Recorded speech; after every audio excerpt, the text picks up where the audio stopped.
Hey, everybody, it's me, John Ward, and I am back with another One Filmmaker, One Film. And today, my guest is. uh, Madeline Deering. I am the co-writer, producer, director of the movie Spirit Animal, which came out in 2020. It was shot on video. I've also worked on quite a few other films. I've done some work on Pro Wrestlers vs. Zombies and Lucifer's Unholy Desire, among some other film projects, but Spirit Animal is what I'm mainly known for. And that's the film that introduced me to you. So it was big. It did really well on Facebook. Yeah, thank you. I think it did better than most of us expected. Not that we thought it was going to fail, but it really did take off. So I'm very happy that people enjoyed it as much as we enjoyed making it. Yeah, and now you're. I'm hoping for a sequel because you definitely set it up for a sequel. So yes. Hopefully that will come one day. I actually wrote it as a trilogy, or I wrote it as part of a trilogy. But who knows if I'd like to make sequels one day, but nothing's set in stone. That's true. That's true. Well, I don't want to give throughout this. I'm not going to give away like any of the kills because I think that the kills are quite creative, and it looks like they were all like practical effects. So, just to we'll talk about the spirit animals and stuff, but I would rather have people go watch the movie to see the kills because they are, like I said, there's quite an imagination behind some of those kills. So yeah, definitely. We tried to make it very original. It was.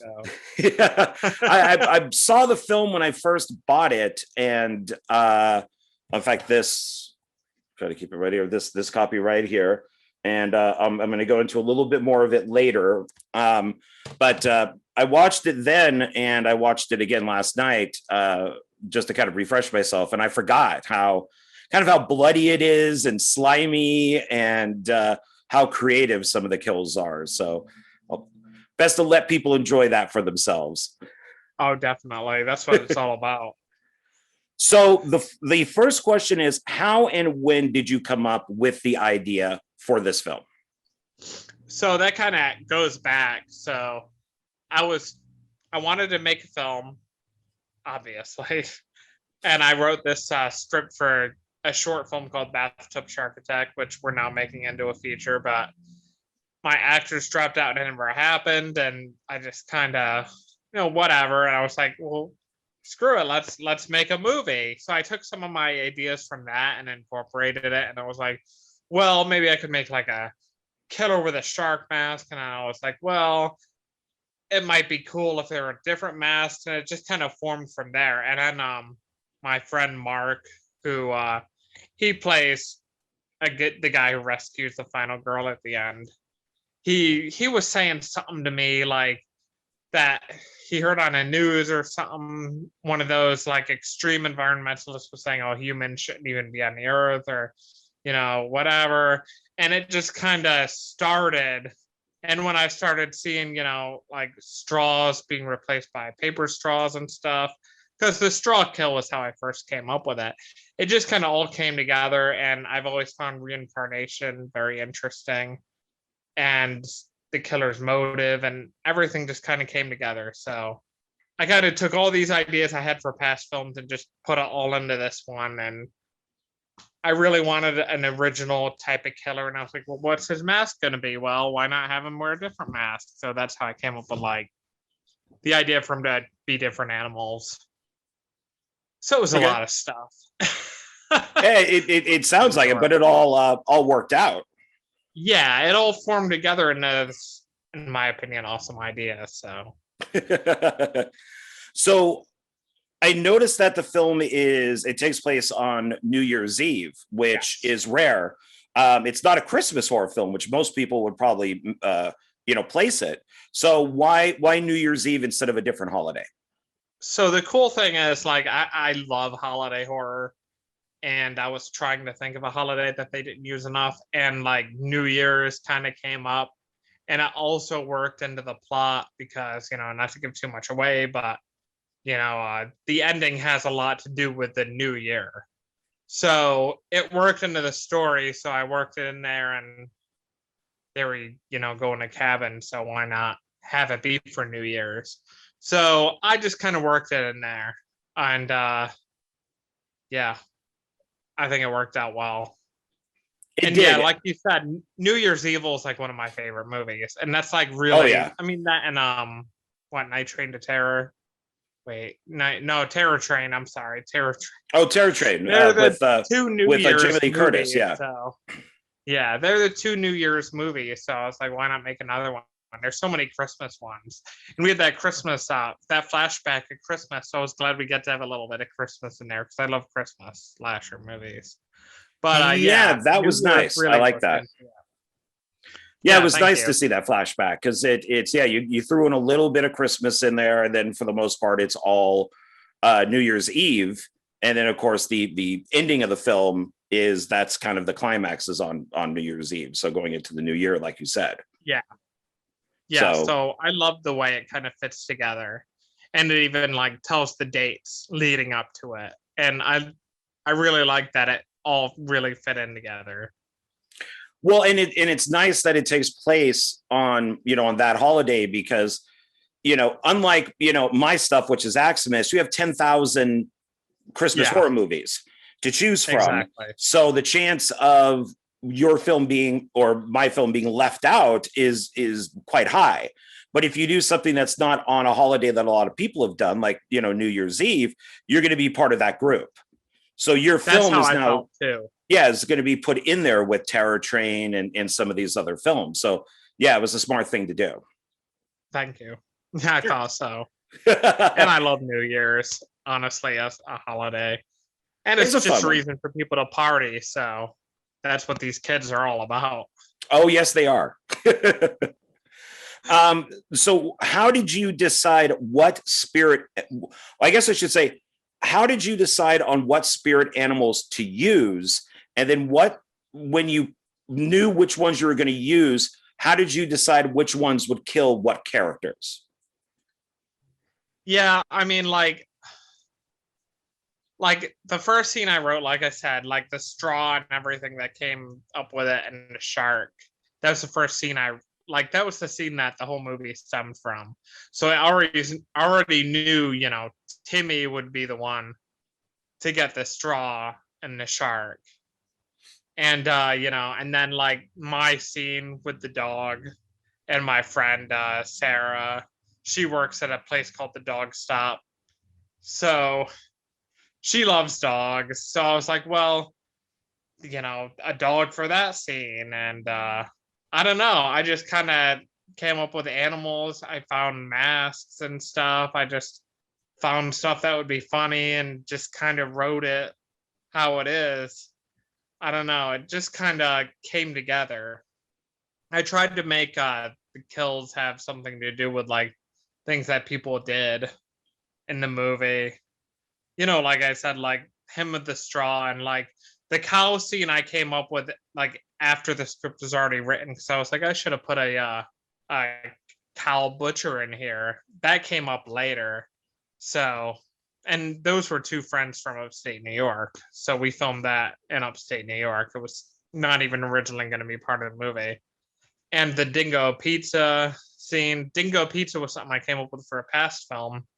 And my, co-writer and cinematographer, special effects artist Joe Ruscio wrote the dingo pizza scene, or came up with the idea. I might have wrote it. I don't know. We rewrote it together, and that's why, because that was a different scene originally. So I don't know. It just kind of came together. I kind of saw what masks I found and put it together. The orca whale was always supposed to be a big part of it with the harpoon, because I thought it was kind of creepy. So, yeah. Yeah, I liked what you did with that. The straw kill is my favorite. That's my favorite too, actually. Yeah, and that's kind of why I don't want to discuss what the kills are, because I thought that was so funny. And it's true, because you have a shark and you could say, okay, well, maybe the shark will kill by its fin. Maybe the shark will kill by its teeth. And then, but you chose a straw, so because, we see these videos of these poor turtles and fish and stuff with straws stuck in them. So you could have gone just a typical way and just, well, we'll just have the fin or the teeth kill him. No, instead you brought in the straw. So does that have anything to do with it? Like, we know we need to kill this guy. We have a shark. How can we, get this? We're already kind of going a little ecological here. So, straw. We'll do it that way. Is that kind of how things work out? Oh yeah. I wanted it all to be like ecological, like I said, and I'm not trying to give much away, but just like the cow, being the butcher instead of people butchering the cow, the straw that, it all kind of comes together as part of the ecological part. Well, yeah, and these are I just pulled this down. I wonder if you can see it. These are all my notes. So while I was watching it last night, so I'm like, oh no, I need to pull these down because I forgot about that. What I like with the different spirit animals is the person who's saying the noise, like the animal noises, it's just moo or woof. It isn't trying to imitate a cow or a dog or something. It's just woof, woof, or moo, moo. I know. Which I thought was pretty funny. So that's something Joe Ruscio came up with. He did he also did the voice of the killer, and he just kind of put that in there, and I thought it was hilarious. So obviously, of course, we kept it. But the whole woof woof and her saying, "Oh, is that a dog?" Like what?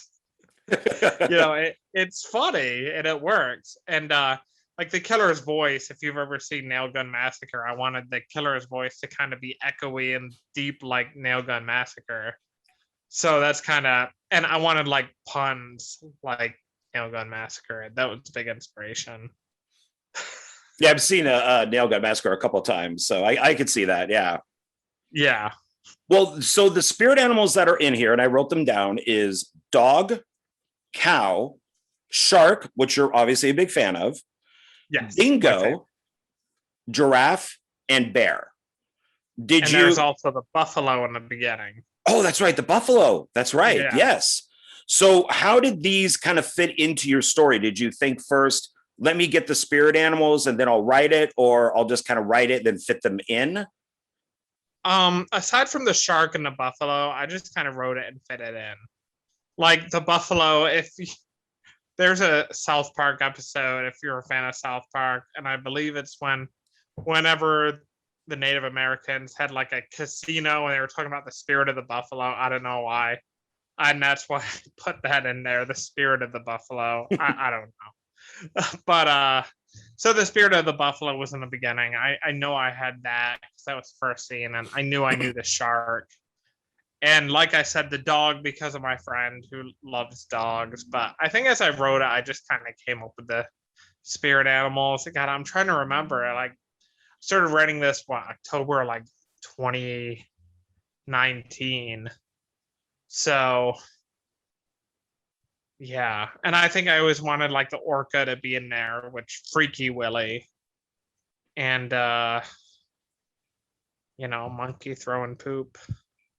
I don't know. I just wrote it and it came together. And like I said, the dingo and the cow weren't really originally a part of it. And like when I went to the zoo, because there's a reference to it with my aunt and uncle when I was younger, I remembered seeing this giraffe with this huge tongue, and I wanted to incorporate that. And that's why the giraffe, mask is in there. So I guess I took animals I liked and just kind of threw them in there. And I thought, unique animals with, I don't know. Yeah, that giraffe tongue was pretty good. Yeah, that thing looked nasty. it was bacon with like red food coloring. Oh, it was bacon? Yeah, it was bacon. Oh, that's funny. I was wondering how you guys actually did that, because it looked like a real tongue, because their tongues are always kind of hanging down, and it's just like, oh, that looks pretty good. Because originally it was supposed to lick her, but we just with the mask it didn't work. But the way Joe made the tongue with bacon and everything, it worked so well. So with this, you answered this, a little bit near the beginning, is, out of all the films that you could have done when one didn't work out, why did this one work for you to say, let's go do it? You know, this is with all these different elements thrown in there. Why spirit animal and why not something else? Well, I wanted to do a slasher movie. So I guess after a bathtub didn't work out because I wanted to do a shark movie, the other thing I wanted to do was a slasher movie. And it was just like, well, we could do a cheap slasher movie. I wanted originally to shoot Bathtub on a VHS. And originally I was like, oh, well, you know, we'll do digital video, whatever. And then I was like, when that didn't work out, I was like, well, screw it. We're just going to shoot a movie on VHS. We're going to do a slasher movie. And slasher movies are always cheap and easy to make. Oh, yeah. I wrote it in the woods so we could go in the woods and just do it. And I just tried to write it as cheap as possible. And it just kind of worked out. It was just like the movie I could pay for to make. It was a movie my friends were down with. It was a movie we didn't have to like rush to make. It was just, it had all the elements of something that we could get done cheaply and easily. So yeah, Spirit Animal just kind of came together and I started ordering a lot of those mass orders off Amazon.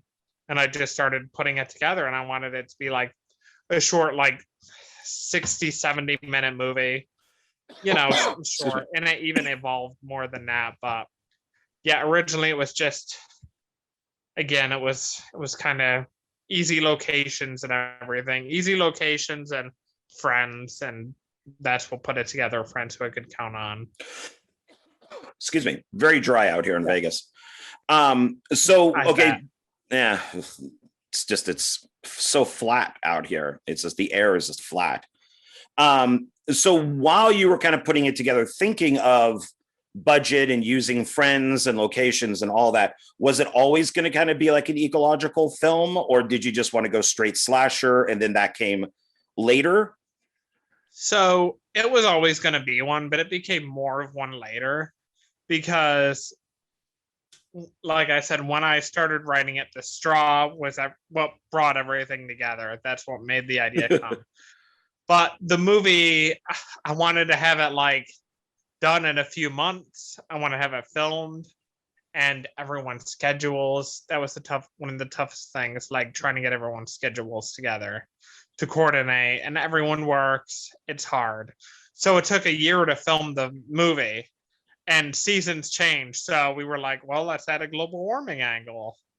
And then Joe like showed me this tree that looked like a face. And I was like, I think we just kind of came together and said, why don't we make a talking tree? And that worked. I love the talking tree. The talking tree is my favorite character. Toby Radloff. Yeah. And we can talk about Toby later, but like, let's get a tree in here that like, you know, gives more motivation. So it became even more of an ecological horror film. It was always going to be one, but I think that as we started and adding the global warming thing, which was, you know, I think made the film better, and also just kind of explained why seasons keep changing between shots.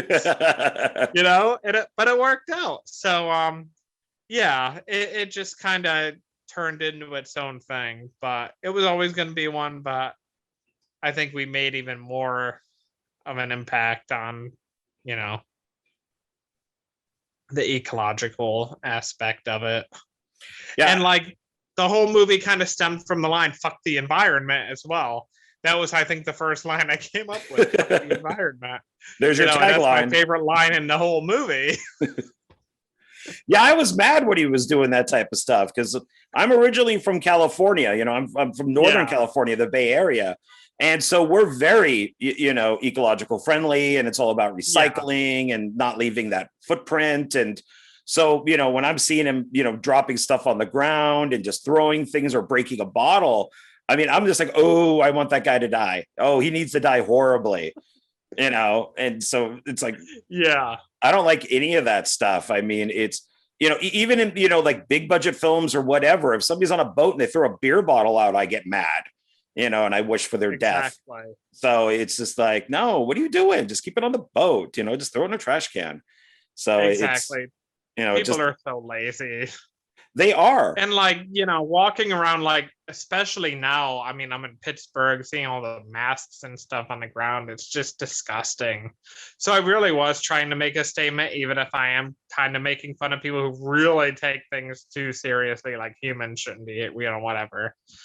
So I'm kind of between, on that line. But I really am saying, hey, protect the environment.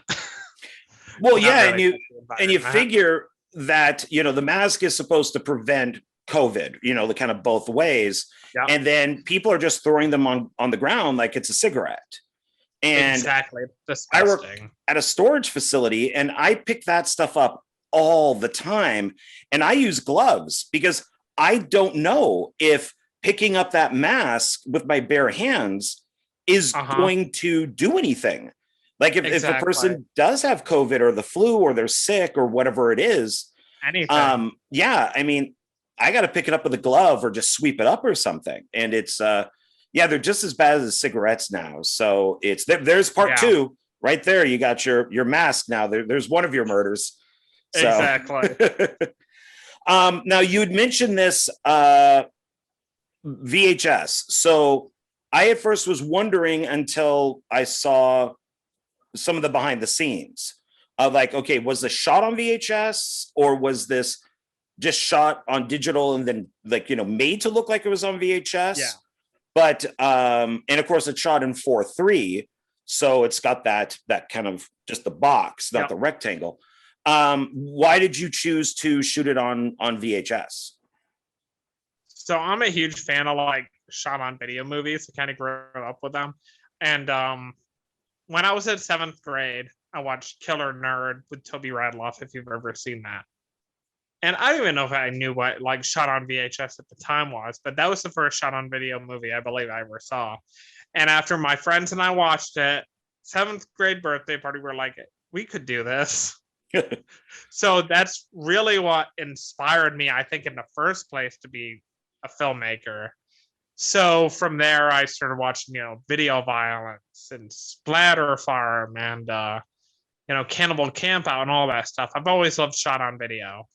I love the do-it-yourself, homemade type of look. So I just decided I wanted that. And I wanted this movie to look like the type of movie you'd find in the back of the video store randomly, like, what the hell is this? Well, let's rent it. And that's the way I wanted it to look. I want to look like an old lost VHS tape. And so I wanted to shoot it on VHS because at the time I just had like a cheap, I have a better camera now, but I had like a cheap video camera, digital video camera. And I was like, you could either make it look like VHS, like I already want it to look, or we can like shoot it a little bit better quality, but I went with the VHS because I wanted the Splatter Farm look. And I think it works for the movie. Definitely. I love the look of it. And I'm nostalgic for VHS. So I think it worked out. And a lot of people said to me, why didn't you shoot digital and then put a filter on it? Well, why? I want it to look like VHS. Why am I going to take the extra step? I already know how I want it to look. So did you have to take any extra steps, or is what we see what you shot? Was there anything added, like grain or scratches or jumps or anything? No, that's the way it looked. Joe did great color correction and made it look even better. But yeah, that's the VHS tapes. Because I actually got the VHS camera. I found it on Facebook Marketplace. I met this person at a trolley stop. She sold it to me for like $30, bought a new battery for it, and it was good to go. So I think, and almost all the audio, except for, that's my biggest regret, some of the ADR and sound work isn't the best, but most of it's good. But all the audio in the movie, except for those few lines, which you can tell were from onboard camera. And I think the audio sounds pretty good. So I think we did pretty good with it. Oh yeah, no, it's you can understand everything. So at no point did because you see people out there that want to make their films. This drives me nuts. So I'm 53. Yeah. I worked at Blockbuster Video. I worked at Mon Pa shops all during the VHS time. And I can go to Goodwill, buy VHS tape, and it looks perfectly fine. But I've noticed that these younger people, when they go, "Oh, we want to make our movie look like VHS," they'll shoot it on digital, and for some reason, totally mess up the picture, totally mess up the sound. And it's like, no, I could go buy some film that Disney brought out 30, 40 years ago on VHS, and it still plays perfectly fine. Why does your film, why are you making this so like uncomfortable to watch? And that's I what wonder that too. Like, people will run it through the VCR like 5 times or something to degrade the quality more or whatever. And I don't know why. Yeah, so I think that's why when I watched the behind the scenes on yours, I was happy to see that it's like, oh, this is VHS, and I'll ask her like, hey, did you kind of fiddle with anything to make it look worse? And now you're saying no, so it's like that's great. So this is like a real authentic, VHS movie. Exactly. I mean, we just tried to make it look as good as it could, considering the quality we shot on, which again I wanted. And I think one regret I have is I think I got this program off of Amazon to, we edited on Premiere Pro, but I think it was the VCR or whatever I used, and the way I uploaded it was kind of weird in certain spots. You could see some discoloration, which I think probably adds to it, but it bothered me a little at first, but I think it works for what it is. And like, the picture is pretty clear and everything for the most part. Like, I don't think there's any problems, you can see what's going on, and it looks exactly the way I wanted it to. So yeah, no, it looks fine. It looks good. So, well, then that would bring me to why. So it's supposed to take place in the 90s. Most people would take place in the 80s. Why the 90s and not the 80s? Well, I was born in 88, so I grew up in the 90s with VHS. So I wanted it. Yeah, I just kind of thought 90s since I'm a 90s kid. And like the Dingo Pizza thing at the beginning, it kind of reminded me of like Home Alone was a big inspiration because, God, I think it was the first Home Alone that had like a Pizza Hut commercial in the beginning, or a Coke commercial, or Pepsi. And they're like, go easy on the Pepsi. And it's like this like product placement. And the second one's like American Airlines commercial. So of course, it's funny to put a Dingo Pizza commercial and make it like an obvious, product placement. So it was like that type of stuff. I grew up in the 90s, so I thought it would be fun to make in the 90s. Even though I love the 80s, I know the 90s a bit better.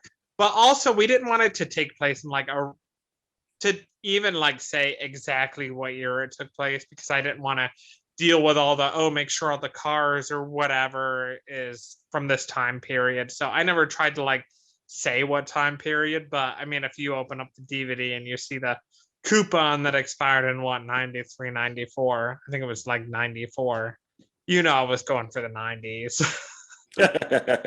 Well, yeah, in fact, with you bringing that up, so this is, like I'd already shown it. It's kind of hard here. So that we got the front there, and you signed. Oh, there's my finger. You signed it for me, which is cool. Thank you. And you have on this like bloopers, theatrical trailer, audio commentary, which I still have to hear, which is by you. And inside of it, which I thought was cool, was you got your poster. So there's the spirit animal. It's hard to do when I'm looking at the thing. So that's cool. And then you got the scratch and sniff, because you did this in Smellorama. So which is very Smell-O-Vision, which is very John Waters. Yeah. And here's what you just mentioned. So there's the Dingo Pizza. So, and it's got like the little coupon down there and stuff like that. And now you got the magnets. So, so why the card? Why, how did you decide on that? With like the smell of, so I really wanted to do, some type of gimmick. I've always loved gimmicks, and like what really got me into gimmicks, everyone says John Waters, and I love John Waters. I love he's great. I think it's awesome. But the movie Popcorn is what really got me into gimmicks when I was younger. If you're familiar with popcorn, because they rent out a movie theater and they have like the movies in Shaco Vision or whatever, Aromarama, or I think it was called in the movie in 3D. And I was like, well, I want to do some type of gimmick. And I found a place that did smell-o-vision, and I thought this might be the easiest one. So yeah, we went with that. I wanted it to not just be a movie, but an experience, because we have smell-o-vision and we also have a drinking game with the movie. So I wanted it to just be a movie, not just, like I said, not just a movie, but I wanted it to be a real experience and really try to bring people together again. And I always imagine watching it in like an, room, an audience, a theater full of people and having them react. And I thought, how fun, because like, the monkey part, I was probably I came up with that because of the smell-o-vision idea. So yeah, I love gimmicks, and I wanted to make it more than just a movie. I wanted to make it memorable, and and you got smell-o-vision I always thought was a fun idea. Yeah, and they're all numbered. So when you're watching the movie, the number flashes and then you scratch that. So, it's a great idea. So, and then you would mention the drinking game. Now that's with Gross Fest. Yeah. That's the intro. So tell me about that. How did that come about? Well, Gross Fest was like my first convention I was ever a vendor at. I mean, I was like Horror Hound many years ago for pro wrestlers, but my first like vendor at a convention was Gross Fest by myself, and that's when I was promoting like Bathtub. And so basically, I don't know, the Grosses are such nice people. Tim Gross, Tom Gross, if you're familiar with Gross Fest. And I was promoting Bathtub, Shark Attack at the first one, which never got made, and then we started doing Spirit Animal. And I was looking for a place to film, because we were looking for an outdoor place that we could have a fire just for close-ups, because we filmed the stuff at the camp and we filmed the stuff at the fireplace at another place. So Tom Gross said I could use his place, and I was already sort of friends with them, but I became closer friends. So we filmed the opening at Tom Gross's basement. He's got like a bar down there with all the gross stuff. So I got him involved, and I got Tim Gross involved. He's in the opening as the chief. So just local connections and stuff. Really, a lot of this was just making connections with people throughout the movie. And they all, Tim loves shot on video. He loves Polonia Brothers, Splatter Farm. So he was super excited I was shooting it on video, and he was really excited to be a part of it. And so was Tom. And I think Tom's hilarious and amazing in it. So we just all kind of got involved. Well, then that's a good segue, because I was going to ask you, how was it to work with all those kids? Oh yeah, so the kids were awesome, and Jennifer Louise, who plays Lisa, is a good friend of mine, and like she put up a casting call. She helped me a ton with a lot of stuff. She also found Andy, who plays like Adam, the abusive ex. So she helped me with some casting. She put out a casting call. I had a bunch of people contact me about it, parents, and I didn't expect them all to show up, but they all did. So we had a lot of kids in the beginning. And for the most part, I just kind of told them all, hey, whatever your spirit animal is, whatever your favorite animal is, just be genuine. So none of that was scripted, like the girl saying, she would be a bee and stuff like that. It was all very genuine, and that's some of my favorite moments in the movie, because the kids are just being honest. The only one that was scripted, I think, was the shark one, but that wasn't even scripted. I just said someone's got to do a shark. So yeah, the kids were awesome, and it was so cold out though. So we tried to make it quick and stuff. And the kid who played Arav, Mikey, he was great. He didn't want to wear the mask though, so you can kind of tell that the kid wearing the buffalo mask was me. Not a kid. He was, I guess, afraid to wear the mask. but it works. And he was great. All the kids were great. I mean, I couldn't ask for better. They were very cooperative, and they were all just having fun. That's what it's all about. That's what the whole movie was supposed to be, just kind of having fun making a movie. So, but yeah, it was very cold that night. Well, and you have because I kind of because I noticed that the buffalo was a little taller than what that kid was. A little bit, yeah. I almost took it that it was almost like some sort of like, I don't know, something from his mind, like he kind of projected it in a way, because it was taller. So I mean, I'm guessing I'm totally wrong, because he wouldn't, he didn't want to wear the mask, so you did. But that's how I kind of saw it. Was just it's not necessarily him, but it's something that he's projecting. Yeah. See. Yeah. We'll just go with that. Yeah, that works. I love that people can watch it and kind of come up with those ideas or scenarios that the reason why things happen. If you watch the outtakes, there's a scene where they had like a old Christmas tree laying around, and I have the mask on and I pull it out of the ground and toss it aside. I wish we got to use that, because I thought it'd be funny if the kid had all this strength for no reason to pull the Christmas tree out of the ground.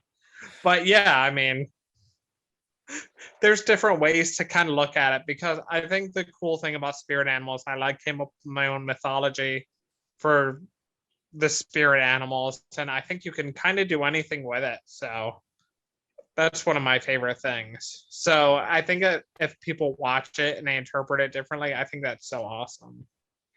And you got to kind of backtrack a little. You did shoot a trailer for the Shark the Bathtub film, because that's on there too. Yes. So you got the trailer and the commercial for Dingo Pizza. Yes. So is the trailer for like a VHS tape? Yeah, which they used to have. I mean, that's and you brought that before. Is I remember you would pop in that VHS tape, and it wouldn't just be trailers. It would be commercials for Blockbuster. It'd be commercials for Coca-Cola. It'd be Pizza Hut. Yep. It would be all these different commercials, and you'd be like, give me, you'd be hitting that remote, going, God, let me just get through this. No wonder this movie's 3 hours long, and I know, and it's not like DVD where you could just hit chapters. You actually had to scan through that stuff, and at times, it would ruin your tape. But yeah, I thought how, because when I was watching yours, it reminded me of like the old Full Moon ones, where they would always have all those trailers at the beginning of all their VHS tapes, and merchandise and all that type of stuff would be in there too. Yeah. So, which for them, it was enjoyable. I really wanted to have like a commercial for merchandise, and that was supposed to like inspired by Apex tapes. They'd have like the horror shop commercials, and I really wanted to put one together, but we never did. Maybe on the next one, but I love that kind of stuff. It's fun. Like cheesy type of trailers for the fan club and all this stuff. You don't see it anymore. I always thought it was fun. Yeah, Full Moon. Yeah, they did their whole fan club thing, and of course, the behind the scenes and all that. So yeah, their tapes are great. I love their videos. They paved the way to behind the scenes and stuff for DVDs, for sure. Yeah, it's nice that you can find a lot of that stuff on YouTube now. So at least it's out there, and they seem to keep finding more and more of it. Yeah. So, and the Dingo Pizza, that seems to be the only spirit animal that is actually promoting a product. So so is that just kind of just an in joke, or you just kind of wanted to keep going with the Dingo Pizza? It's just, it's kind of an in joke. Like I said, I think earlier, the Dingo Pizza kill was never supposed to originally be in there. I had another kill written in there where it was like a zebra whipping someone, so they had stripes, and I never liked it. I thought it was a stupid kill, but I just put it in there. And Joe came up with the Dingo Pizza kill. So it's like product placement, kind of ridiculous, but it works well, and I think it's funny. But it really doesn't have anything to do with the actual spirit animal, I suppose. It's the spirit animal who sold out, you know. Yes, exactly. Hey, the rest of you are doing pretty good. You know, I got to sell pizzas here. So a pizza with your head on it, by the way. So yeah, that was also, again, Joe's idea. Like that, my head would never fit in a pizza box. So it's very funny how that kind of comes about. That whole scene is, and the gore in it's incredible. That scene is great.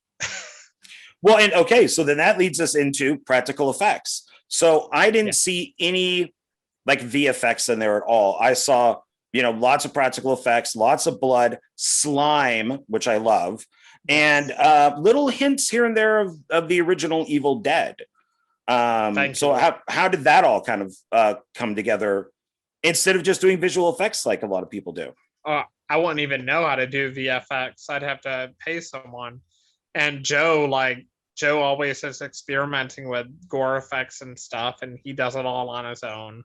He did cinematography, he acted in it, he plays Ralph, he did all the special effects. Guy's incredible.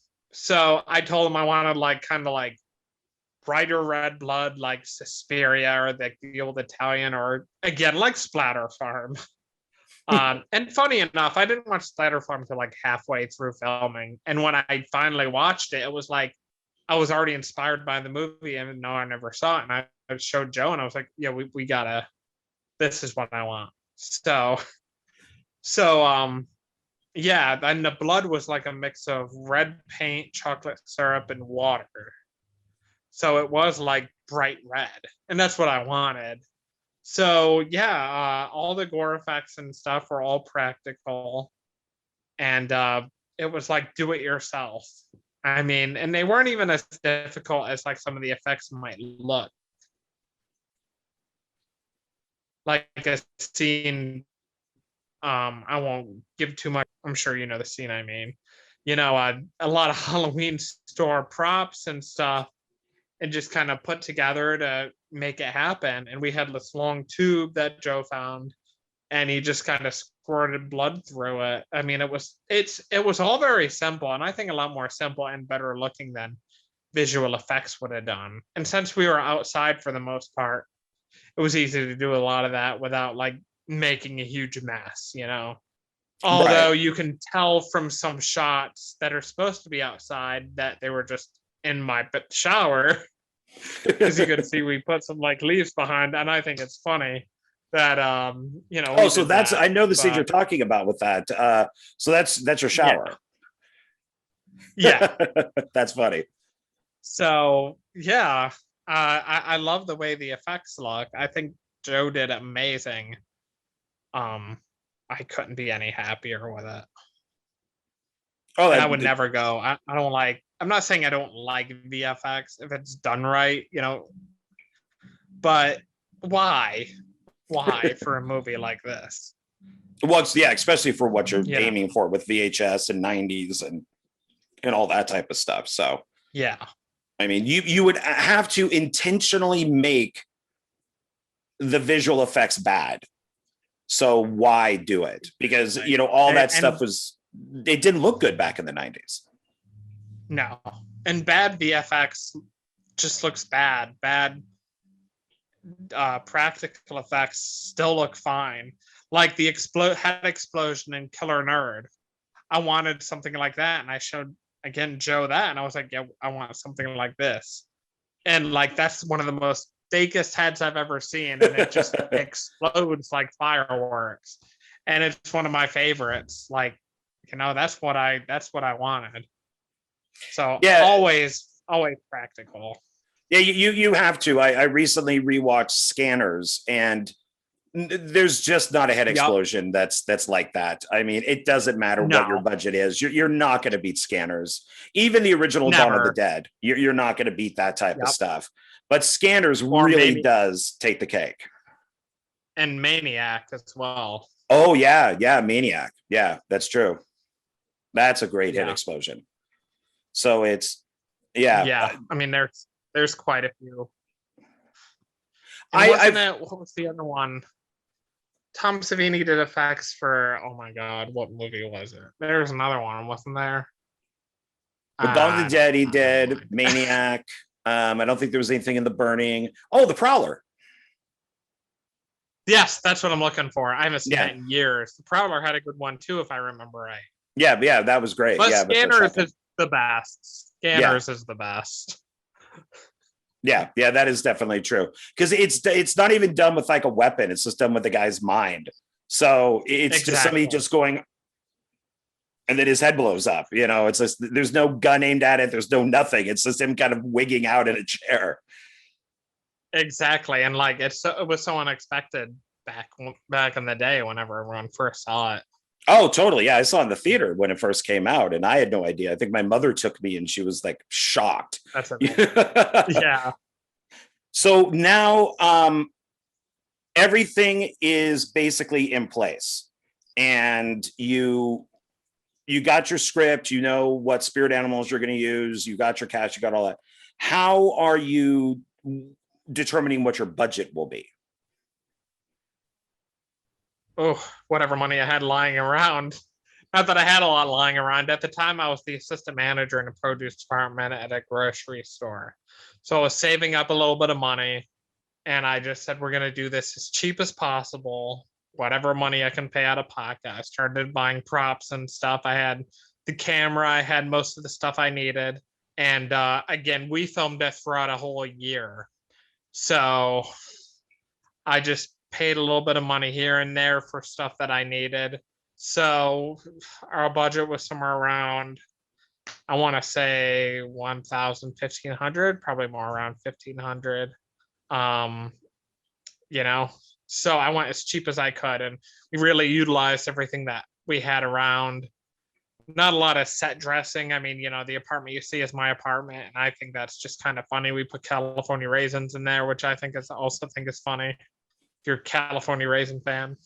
But the budget just, yeah, I don't know.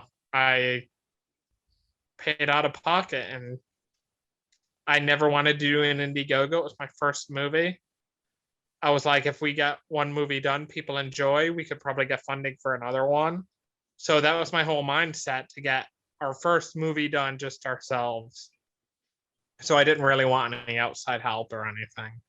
So whatever money I had, no investors, nothing, just me. Yeah, well, 15 is pretty good, for like a micro budget film. So, and like you said, shopping at like the the Halloween stores and all that type of stuff, because you can just fix that stuff up to make it look better. I've done that with a few props myself. So what do you think your production time was? And you could be, the next few questions, you could be detailed if you would like. So, now you got your budget. What's your production time like? Yep. So pre-production, I think I finished the script around, October. Oh, that would have been October 2018. Our first day of filming was March 2nd, 2019.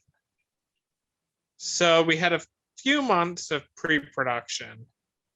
And like, I swear, pre-production just went all throughout the whole production, because again, we filmed on weekends for a year. So after our first day of filming on the second, we only were able to film a couple scenes because people had other things they had to do, and it wasn't as productive as I wanted it to be. And the next day I could get everyone together was like over a month away.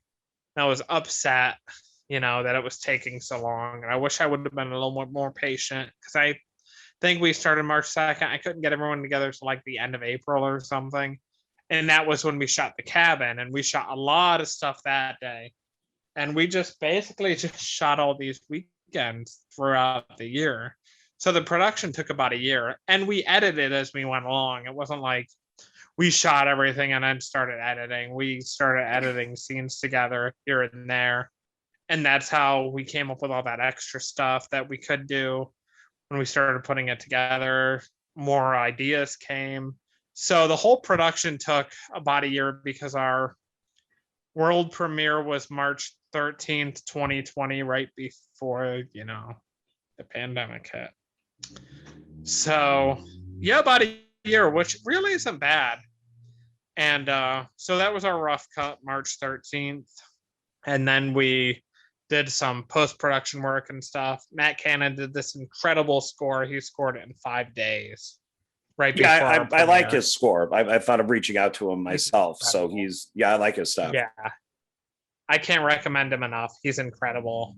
I mean, I was so happy with the score. When I first heard the music, I was blown away. He communicates great and everything. He's amazing. And whenever he was doing the score, I told him, like, if you've ever seen The Believers, I'm a big fan of cult movies, and this movie borderlines a cult, in a way. So I wanted like the drums and stuff.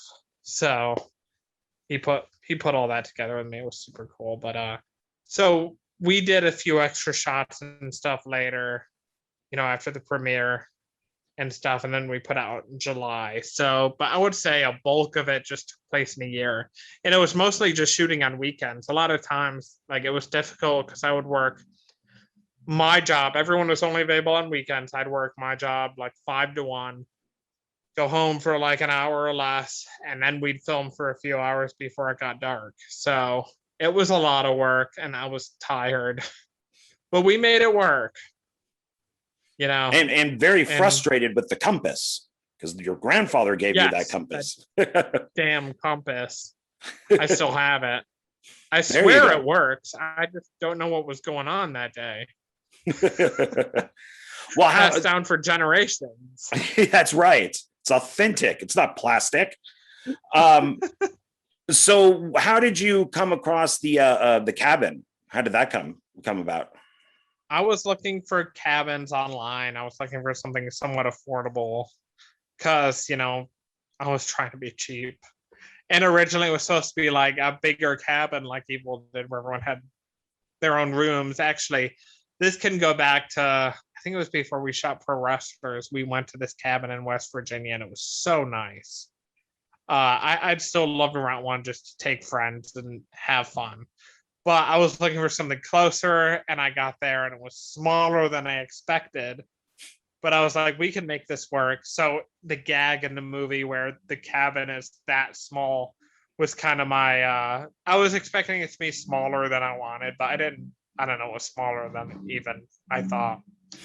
So that genuine reaction is like almost spot on.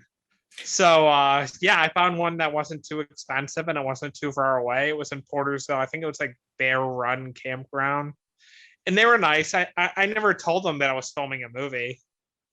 I was just like, well, they'll never know the difference. So we all went there, and it was cold. I think it was, like I said, April, if I'm not mistaken. And it was freezing that day.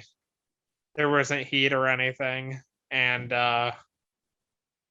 yeah, I think I stayed there alone the first night. And then everyone came in the morning and we all filmed. We didn't even stay that night. So we just stayed there for one day. But, we got everything we needed. It was a fun day of filming. Well, the cabin. Yeah, I just looked online. Yeah, it works. The cabin works because it's what a guy would do. So he's like, oh yeah, it's exactly. Big, it's huge, it's got a fireplace. You're gonna love it. Don't worry about it. And then of course, when the girlfriend sees it, it's like, what is this? What's this? Which is what her reaction should be. But the guy's like, no, it's cool. Look at it. It's small. Yeah. It's personal.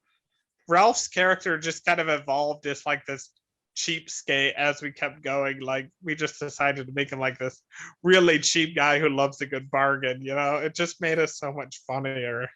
And I'm so glad because it worked out. Yeah. I don't even know why, Andrea's with Ralph since he's so cheap, and she's like, let's go to Miami. Yeah. It's like, but this is Miami. We can, it's so mental, we're in Miami right now. We're on the beach. Can't you see? So did people bother you when you were filming there? Or was there really nobody around? No, there wasn't too many people around. There were some others like who had their trailers and stuff, But since it was the time of year, it wasn't too crowded there, so no one really bothered us. No one ever said anything like, "Hey, what are you filming? What are you doing?" So we just kind of did our thing and kept to ourselves. And so now the next thing would be, so I was looking at the DVD and I was thinking, oh, okay, so who was the distribution company on this? And it would be your distribution company. Would that be correct? Yeah. Yeah. And so why did you decide to self-distribute instead of trying to find maybe like, I don't know, Wild Eye Releasing or somebody? Well, a lot of people have told me don't do distribution because they take your money and stuff.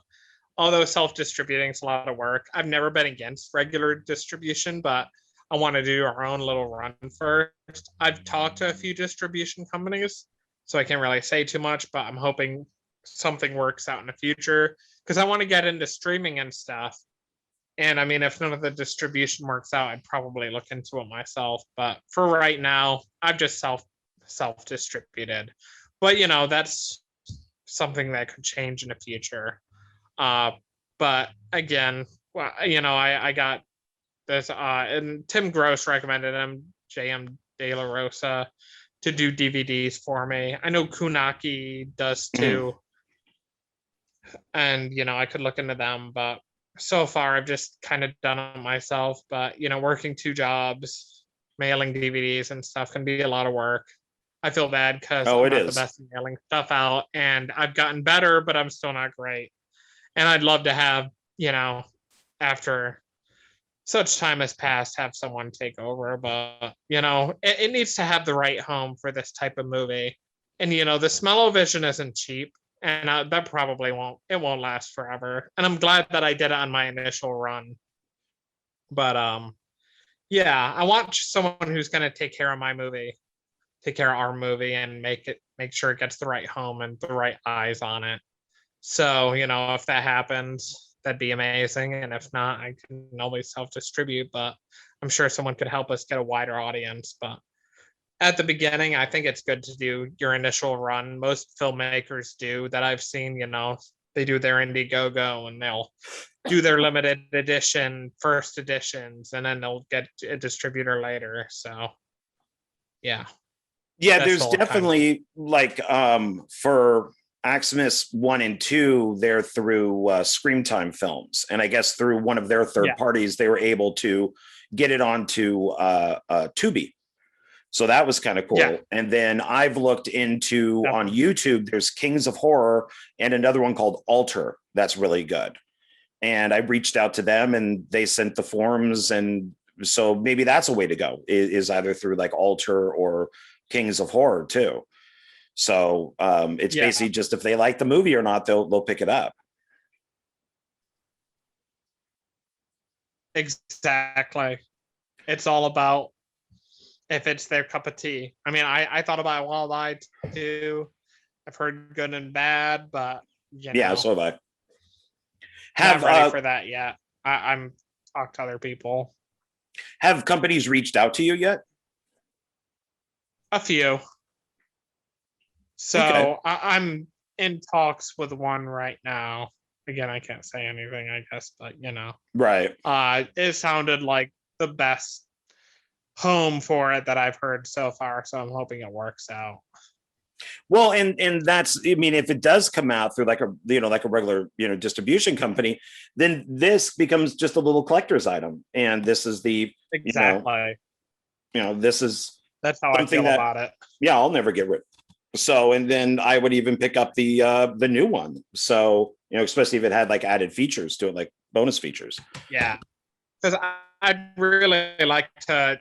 We wanted to do a commentary with like me, Joe, and Jennifer, and Keith Monahan, who plays Timmy. We want to do a commentary with all the cast and stuff. And I had to have everything out to the guy to make the DVD, and we just never had the chance, especially with COVID. So I want to do more special features. I'd like to put together, behind the scenes and stuff. So I definitely want to do future DVD, Blu-ray, regardless, with more features in the future. Because and I got so many more bloopers, So you watch the blooper reel, right?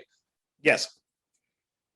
Yeah, Keith Monahan is absolutely hilarious trying to say Rob McTomy's name.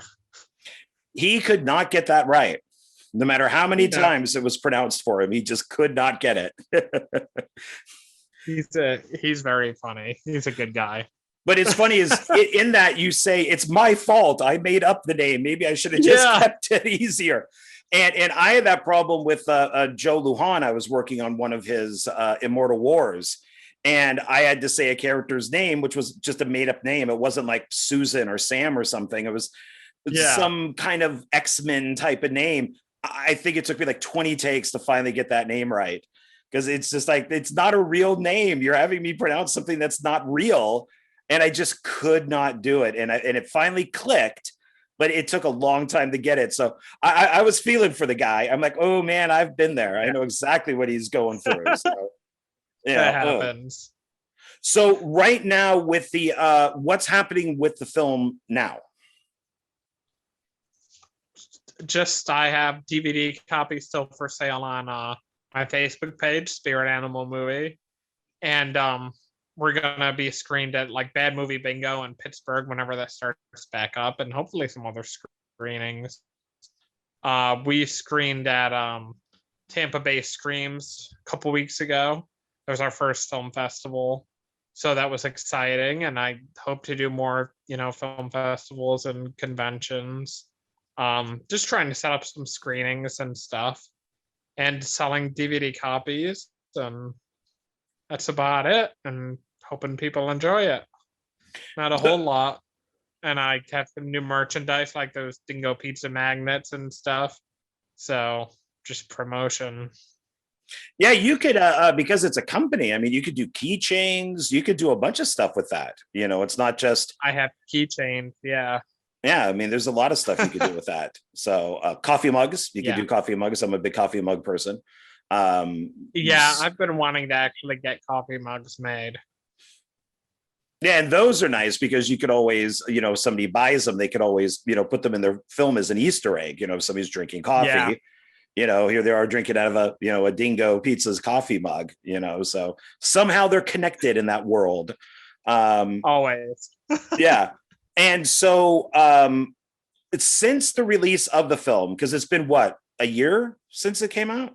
Would that be about right? It came out, we premiered, March 13th. It came out July on DVD.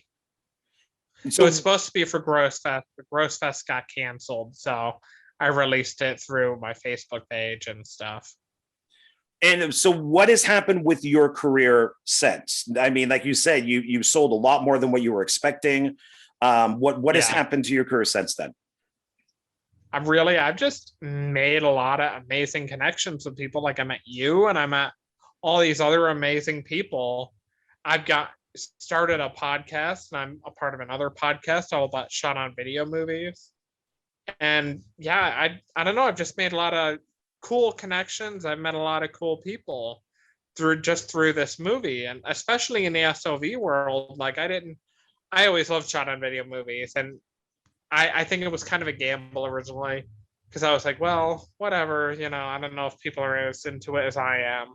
And then I found out there's a whole market and world of it, like so many fans. So I was became a part of that, and I've just, I don't know. It's kind of weird to think that there's so many fans of something that I made, something that, we made. And it is kind of weird, actually. So, like when I went to Tampa Bay Screams, I felt like it was the first time I really went to a convention where I was really known for something, because there's a lot of fans of this movie in Florida.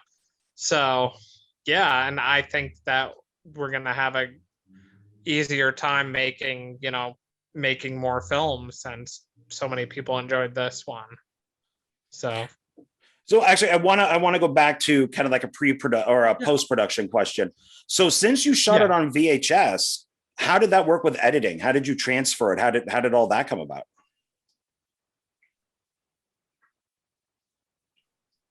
Oh yeah.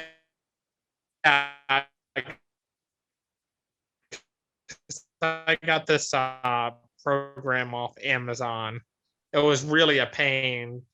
White and yellow cords, AVI cords, I think, that you connect to your VCR and you can upload it that way. So it's actually really easy to upload it. It's not like we had to use ancient technology like the Polonia brothers. We just edited on Premiere. So yeah, we just uploaded each VHS tape. The only thing is, like, it wasn't like each clip you had to go through. You had to go through the whole VHS tape to find your clip, but that wasn't hard to do on Premiere. So it was almost like editing anything. It's just uploading it could be kind of a pain, but we edited it digitally, so was it kind of just like hard. putting the camera next to like the laptop or computer, then running those cords you'd mentioned, and then just kind of taking it from that and making just files? So it's not and you just press play and press record through the program, and it would record the videotape and it would upload it. So yeah, a lot of people have actually asked me like how I made it on VHS and stuff, and I recommended the program to them. So it's not too hard to use. Sometimes we had a little bit of trouble, like I had to restart my computer a couple of times because it wasn't registering the camera, but overall it worked pretty well. Oh, that's good to hear. So okay. Yeah.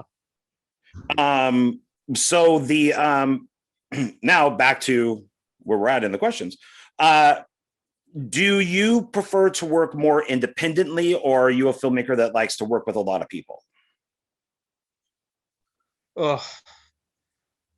I think I like to work with more people. I like to have people to give me their ideas and stuff. I like everyone to collaborate. I like to work with a lot of people because I think originally before I started this, I thought, oh, well, I just like to work on my own, whatever. But I think after I realized I work good with other people, and everyone always has such good ideas to add, and sometimes better than what ideas I had originally. Like, again, Joe and I think collaborate really well together, and you know, Jennifer Louise came up with a lot of great ideas. Like I said, she helped with casting. It's like I need everyone working together. I think made the best film possible. So, if I'm the type of director, if anyone has any ideas, I say go for it, try it out. I'm not always married to the script. I think a lot of stuff that we did was better than the original script, and it turned out better than the original script was. So yeah, I like to collaborate. I do. Sometimes I like to write my original scripts like kind of by myself, but I'll send them to people for notes if they have any ideas. But I don't like sitting in a room and writing with someone. But doing a read through, coming up with other ideas and stuff is good. So in general, I like to work with other people. Collaboration, I think, is great. And like other people have good ideas that I'll never come up with. Yeah, I think it's all in how it's done. I mean, I'm kind of the same way with writing. I like to write my own stuff. I've had people ask if we could collaborate on stuff, and it's like no, I'd rather just at least do the first draft myself. Yeah, because there's too much going back and forth and all that, and then once the first draft is done, I mean, you can read it and throw some ideas out, but it really isn't. Film is not a one person thing. You can't make a movie without involving a lot of people. So it's. I mean, I was told once by somebody. They said, well, you didn't direct the film because you had other people helping you. And I'm like, that doesn't make any sense. Steven Spielberg doesn't do sound. Spielberg isn't behind the camera, but he's still the director of the movie. Like, why would you even think that? That just didn't make sense to me, that unless this person feels that one person literally does everything on a movie, then it's not your movie. You're not the director. It just doesn't make sense. Yeah. You gotta, take feedback from other people and have other people there. Exactly. Yeah, it was such a weird thing to hear. So just didn't understand it. So these are two separate questions, but they can be answered in one. One is, describe something bad that happened on set, and then describe something good that happened on set. The bad could lead to something good. You never know, or they could be separate. Yeah. So that day at the cabin, I had everyone coming there, and I was supposed to have that actor playing Adam coming there, who was a friend of mine, and I actually feel bad. He was having some type of trouble with his kid, and I got really angry. I was like, this is the only day we have the cabin, blah blah blah, and I was kind of a bitch, but I don't know. We made up since then, but I was really mad because that was the only day we had the cabin, and everything worked out later. I remember yelling at Joe inside the not at Joe, but with him, like, "Oh, what are we gonna do?"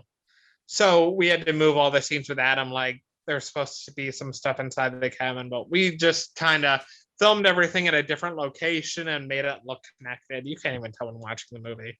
So that was a very stressful time because trying to get everything that day was already stressful enough.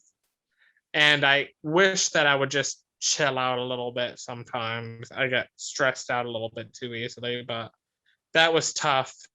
But anyway, that actor just didn't really work out for the movie, and which is kind of good. And we got Andy Stutchell, I believe that's how you pronounce his name, who played Adam, and he did a great job. And Jen put out a casting call, and I saw his look. That's all I needed to see. I was like, that's him. That's Adam. So things worked out. We filmed all that stuff outside, but at the time it was very stressful.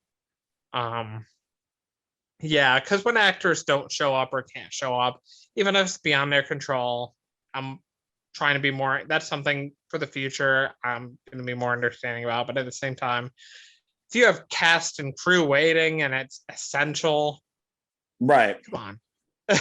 No, But, I had one outburst on Xmas, one outburst on Xmas 2, and then I had another one on Meat Hook, and it's difficult, especially on indie films, when a lot of stuff is on you. I mean, it's you do have other people around you, but a lot of the pre-production and production, and then you're thinking about post-production is all on the director.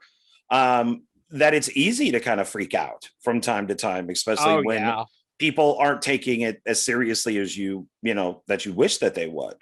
So it's something I've tried to control too. It hasn't happened that much, but I get it. I mean, and I think that most filmmakers, probably have that moment, and some of them it's even recorded. So, they can keep it forever of them freaking out on set. So, yeah. So that was a bit stressful, but again, it worked out. Even though it was different seasons, there's like no leaves on the trees at the cabin, and then they run and there's leaves on the trees. No one notices. It's super cool. I didn't notice it. I figured it was probably filmed, like a few days in a row. I had no idea that the seasons had changed. Really? I didn't notice. That's amazing. Actually, the whole movie was originally supposed to be filmed, like March or whatever, before the leaves grew back. And when the leaves grew back, again, that's when we came up with the whole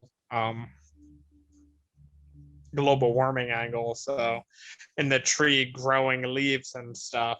So let's just say that's a good thing. It's good that it took so long to film, because if it didn't take so long to film, we would have never gotten that tree character, and it never would have had the leaves growing and stuff, because it was all because of global warming. It was all because the movie took so long to film. I wanted it to film in like a month, and I wanted it to be done, and I just wanted to release it. And once, I don't know, it just became like this bigger project than I think any of us were expecting, and it became so amazing, and everyone, we had so much fun. And the tree, we got Toby Radloff. That was a great thing that happened. Again, I was watching Killer Nerd with Joe, and it was his idea. It was like, why don't we get him to voice the tree? Because we wanted an independent, movie actor to do it. And I sent him a Facebook message and didn't charge us anything. He was super awesome. He came to the premiere. Cool. Toby was an awesome guy, and so thankful to have him. I think he's hilarious as the tree. And I'm just so glad that worked out, or didn't work out the way I originally wanted it to. That happy accident happened. Yeah, it was a happy accident. So that was something good that happened. Yeah, like I said, the tree is my favorite character, and I love that tree. I thought it was hilarious. My second favorite character is the dog at the end, and I was not happy with that ending, but that was the happiest dog I've ever seen in a film, jumping all over the bed and all that stuff. So the dog would be my second favorite character because he made me laugh, or she. I'm not sure he or she. But the dog's name's Roxy Balboa. And that's Jennifer Louise's dog. Love that dog. Yeah. And the dog's stunt double is named Apollo Creed, so it's Roxy Balboa and Apollo Creed. So Roxy's a great dog, and Jen's a great dog mom. So they were great on screen together. And that was another thing that I'm happy Joe came up with, because it was his idea to put Roxy in the movie, and for that ending, because my original ending was supposed to be a bit different, but that ending is actually my favorite scene. The ending is my favorite scene. But yeah. Yeah, I don't want to say what the ending is. It's obviously in tribute to another film, but it's I was very bummed with the dog, and I'm like, no, but I was also liked it at the same time, because it was kind of funny at the same time, but it was horrible too. It's supposed to be. I mean, it's so over the top. You can't not laugh. Right. Okay. So last a couple questions. You did go into this a little bit, but maybe a little more detail for people. Where can the film be watched or purchased?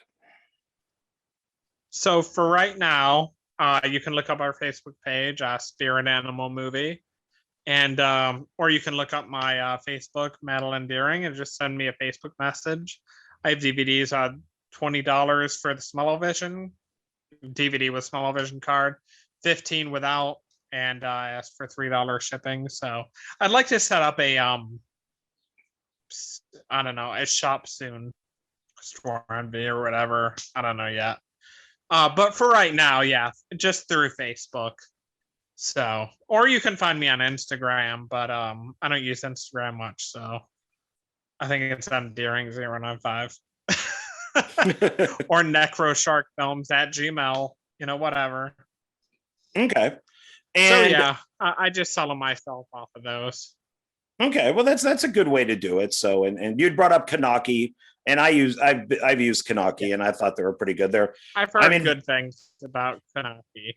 Yeah, they made a mistake with one of my orders and they corrected it immediately. So I was pretty happy about that. And they're just up in Reno, which is only about 4 hours away from me. So, oh, wow.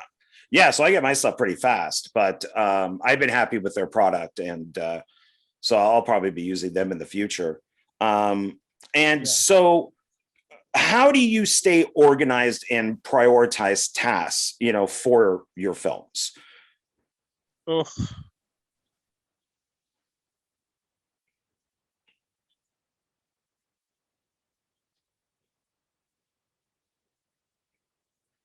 Oops, I think we lost sound. I just do the best I can to whenever I did another movie, I had like all the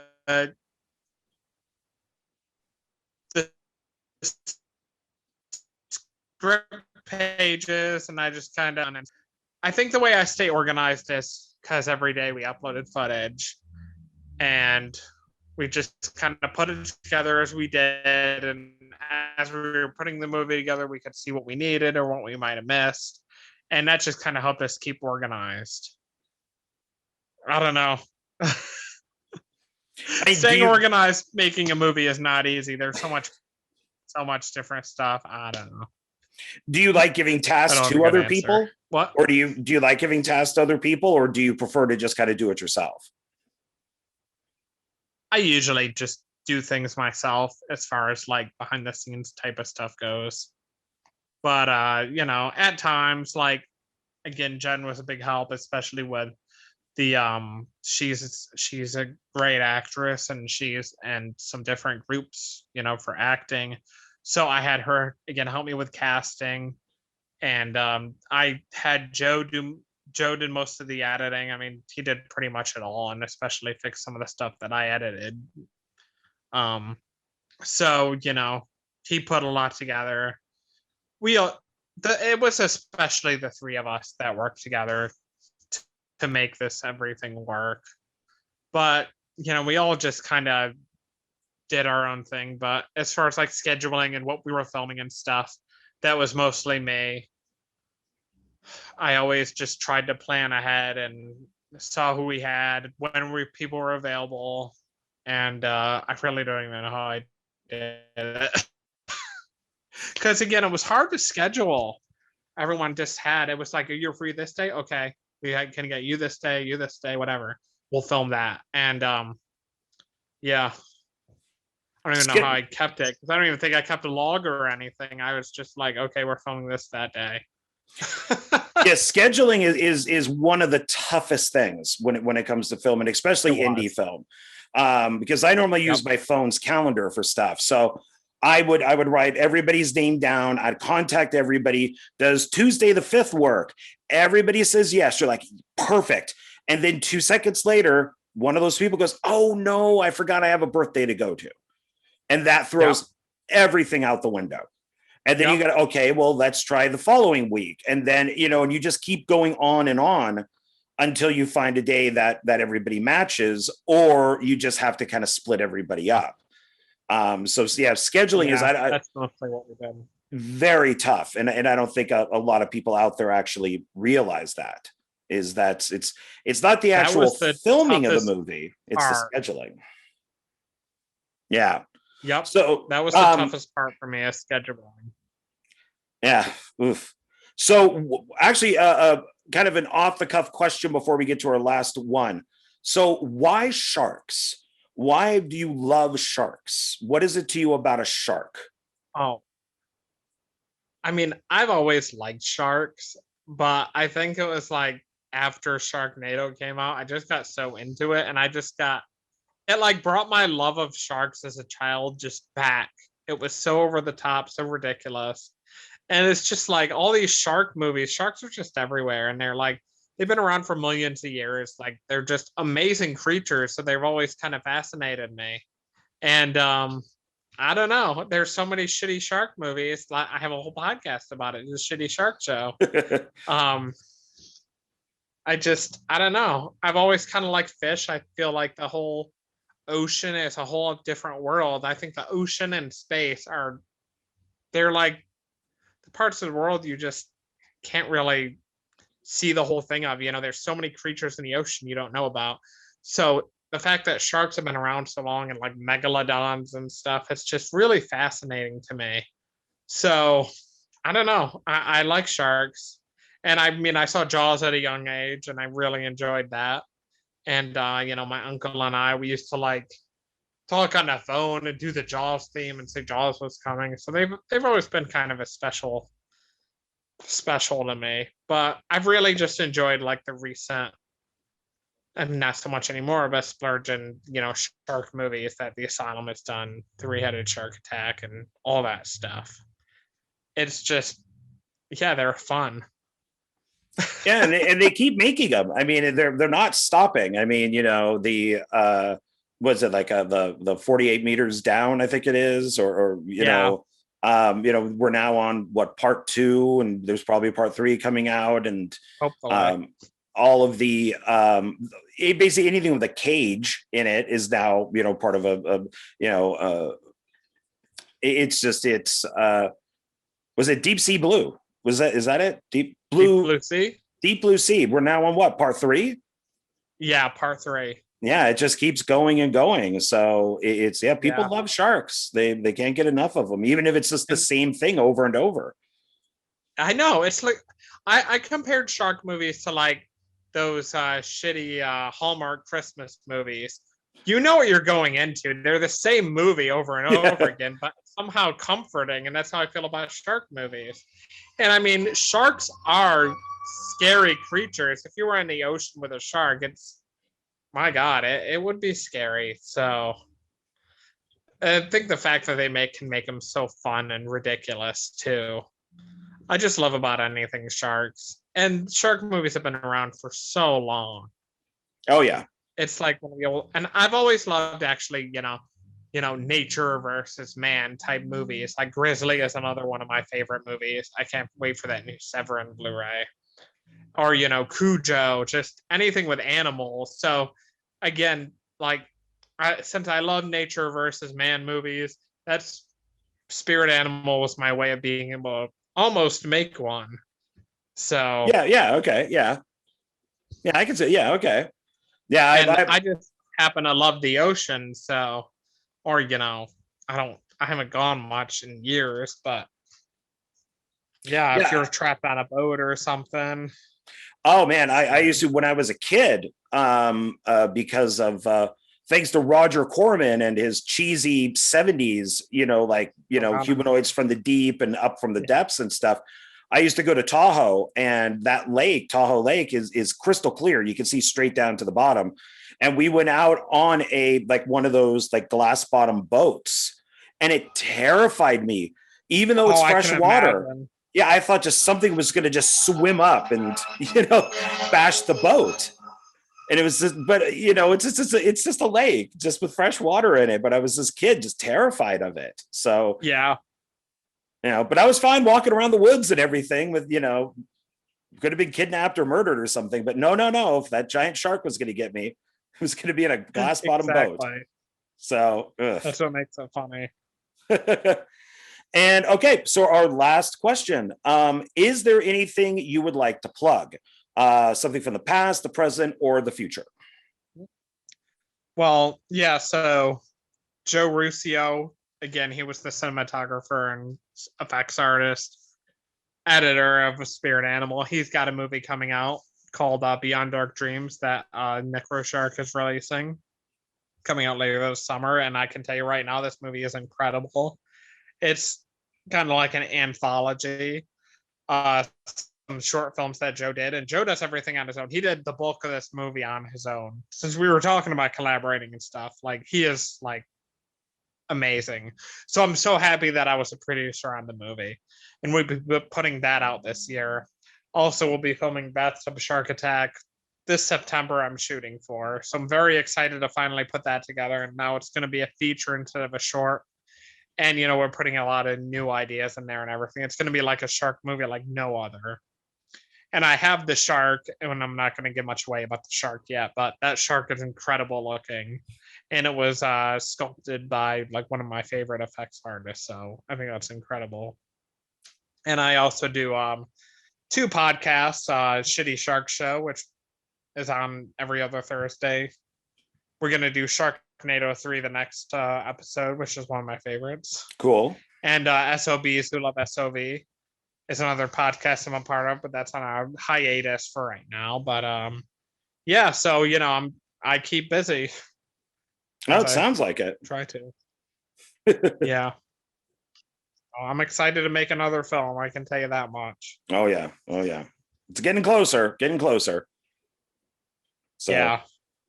All right. Well, then we will wrap this up then, and unless there's anything else you would like to let our audience know, we'll sign off.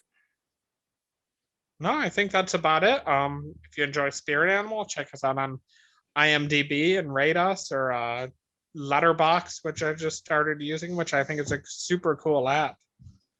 Maybe better than IMDb, but yeah. Hey, if you watch it, let me know what you think. Okay. Yeah, I will. And all right, so we're going to wrap this up. I am John Ward, and you've watched One Filmmaker, One Film.